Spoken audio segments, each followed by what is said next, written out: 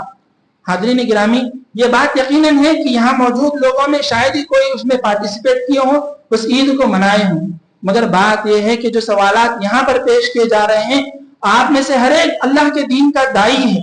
آج ہم اس دنیا کے اسٹیج پر موجود ہیں، اللہ ہم سے پوچھے گا، ہم میں سے ہر ایک کی ذمہ داری بنتی ہے کہ ہم اپنے پڑوسیوں کو، اپنے دوستوں کو، اپنے رشتہ داروں کو صحیح دین سے واقف کرائیں، صحیح نبی صلی اللہ علیہ وسلم کی سنتوں سے واقف کرائیں، اللہ کے کلام سے، احکام و فرامین سے واقف کرائیں، ورنہ یاد رکھیے آج جو ہمارے غیر مسلم بھائی مجسمے بنا کر جو ہے، مورتیاں بنا کر جو رکھ رہے ہیں، وہ دن دور نہیں ہے، وہ دن دور نہیں ہے کہ پیارے نبی صلی اللہ علیہ وسلم کا بھی مجسمہ بنایا جائے گا، وہ دن دور نہیں ہے کہ اللہ کے رسول صلی اللہ علیہ وسلم کے مجسمے بنا کر بھی اس کو ڈیمولش کیا جائے گا۔ کیوں؟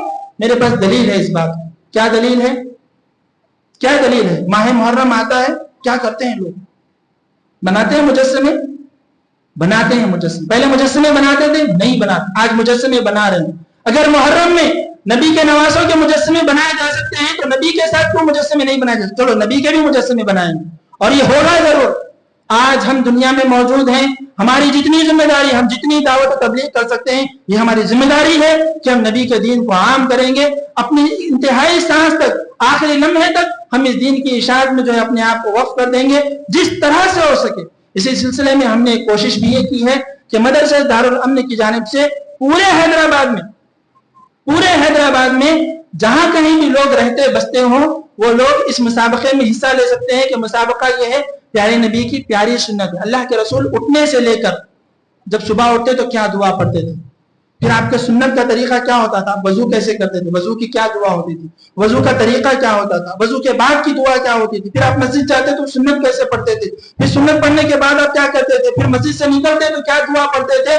یہ ہوتے ہوتے انتہا کو جب آپ پہنچتے ہیں، اللہ کے رسول پھر آرام کرنے کے لیے جاتے تو کیا دعا پڑھتے تھے۔ یہ دعاؤں اور سنتوں کا ایک مقابلہ رکھا گیا، وہ مقابلہ لکھنے کا مقابلہ ہے۔ جو لوگ بھی مساجد سے جڑے ہوئے ہیں، عوام الناس، ان کے لیے حیدرآباد کی 8 مختلف مساجد میں مسابقہ رکھا گیا ہے۔ بورا بنڈے میں مسجد دارالامن میں مسابقہ رکھا گیا ہے۔ مرد حضرات بھی اس میں شریک ہو سکتے ہیں، خواتین بھی شریک ہو سکتے ہیں، کوئی عمر کی قید نہیں ہے۔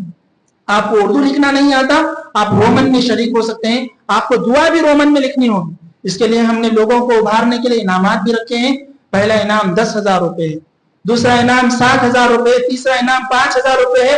مقصد یہ ہے کہ اس ذریعے سے لوگ آگے بڑھ کر آئیں، جانے کہ نبی اٹھتے تو کیسے اٹھتے تھے، کھاتے تو کیسے کھاتے تھے، پیتے تو کیسے پیتے تھے، بولتے تو کیسے بولتے تھے، رہتے تو کیسے رہتے تھے۔ لوگ جانیں اور جان کر اس کو اپنی زندگیوں میں نافذ کرنے کی کوشش کریں۔ اسی مقصد کو جانتے ہوئے ہم نے یہ کوشش کی کہ عوام الناس میں تو یہ کام ہونا ہی چاہیے۔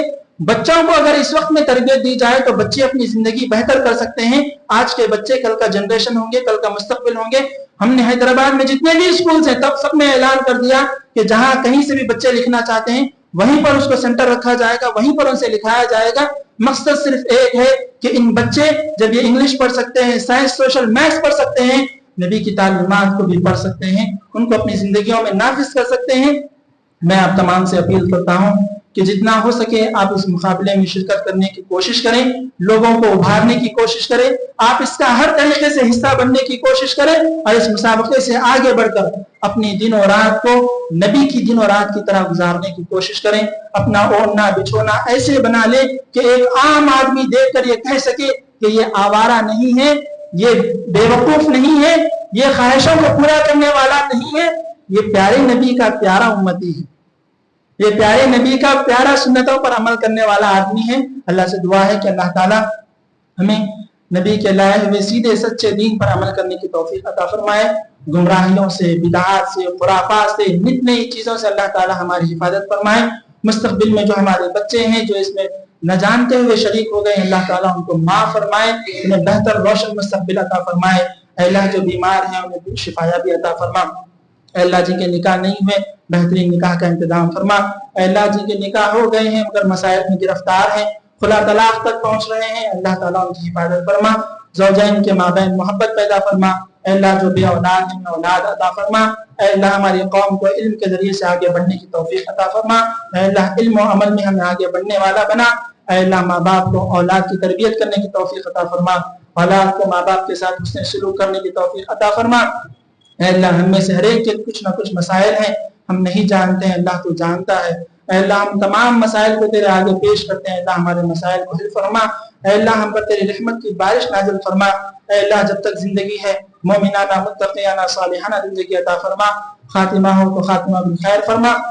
اقول قولی هذا واستغفر الله لي ولكم ولسائر المسلمين من كل ذنب فاستغفروه انه هو الغفور الرحيم۔